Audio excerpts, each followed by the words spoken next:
नमस्कार दोस्तों ट्रंप ने एक बार फिर बहुत ही चौंकाने वाला बयान दिया है। जी हाँ, ट्रंप ने कहा हम गाजा को लेंगे, उसे खरीदेंगे नहीं, बस उसे टेक ओवर कर लेंगे। मतलब एक तरीके से कब्जा कर लेंगे, क्योंकि वहाँ पे खरीदने जैसा कुछ बचा ही नहीं। और फिर उसे संजोएंगे, मतलब फिर वहाँ की कंडीशन ठीक करेंगे, वहाँ के लोगों की लाइफ ठीक करेंगे।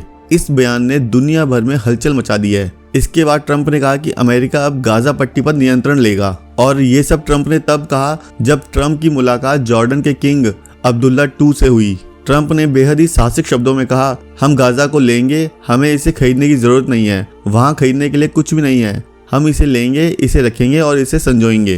ट्रंप के इस बयान को ग्लोबल स्तर पर काफी आलोचनाओं का सामना करना पड़ रहा है। ट्रंप ने कहा, गाजा के लिए मैंने कई नई योजनाएं सोच रखी हैं। हालांकि ट्रंप रियल एस्टेट के मास्टरमाइंड माने जाते हैं, लेकिन उन्होंने साफ किया कि उनका मकसद वहां प्रॉपर्टी डेवलप करना नहीं है, बल्कि उन्होंने गाजा को एक नई दिशा देने की बात की, जिससे मिडिल ईस्ट में रोजगार के अवसर पैदा होंगे। लेकिन इसमें सवाल यह उठता है कि आखिर गाजा के 2.2 मिलियन फिलिस्तीनी लोगों का क्या होगा, जो पहले से ही वहां रह रहे हैं। इस पर ट्रंप ने कहा, फिलिस्तीनियों के लिए गाजा छोड़ना ही सबसे बेहतर उपाय है। ट्रंप ने सुझाव दिया कि कई फिलिस्तीनी लोग अपनी मर्जी से खुशी खुशी गाजा छोड़ना चाहेंगे, क्योंकि वे वहां बहुत खराब परिस्थितियों में रह रहे हैं। और ट्रंप की योजना के अकॉर्डिंग गाजा के 22 लाख लोगों को जॉर्डन और इजिप्ट जैसे पड़ोसी देशों में भेजा जाएगा। उन्होंने कहा कि गाजा में हालात बेहद खराब हैं, वे खुश होंगे अगर उन्हें वहां से निकलने का मौका मिलेगा। जॉर्डन के किंग अब्दुल्ला ने इस योजना का विरोध किया और कहा, हम फिलिस्तीनियों के विस्थापन के खिलाफ हैं।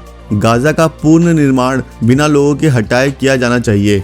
वहीं इजिप्ट सरकार ने भी बयान जारी करते हुए कहा है कि वे गाजा के पुनर्निर्माण के लिए एक योजना पेश करेंगे, जिसमें वहां के निवासियों को उनके ही घरों में रहने दिया जाएगा।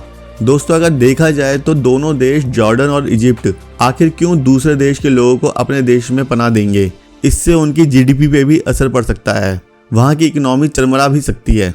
इसी बीच जब पूरे मिडिल ईस्ट में ट्रंप के बयान से बवाल मचा हुआ था, तभी इजराइल के प्रधानमंत्री बेंजामिन नेतन्याहू ने हमास को एक बार फिर से धमकी दी कि अगर शनिवार तक इजराइल के 9 बंधकों को रिहा नहीं किया गया तो वो इसे सीजफायर एग्रीमेंट का उल्लंघन मानेंगे और IDF जो इजरायली सेना है, हमास के खात्मे तक लड़ाई जारी रखेगी। मतलब जब तक हमास पूरी तरह से खत्म नहीं हो जाता।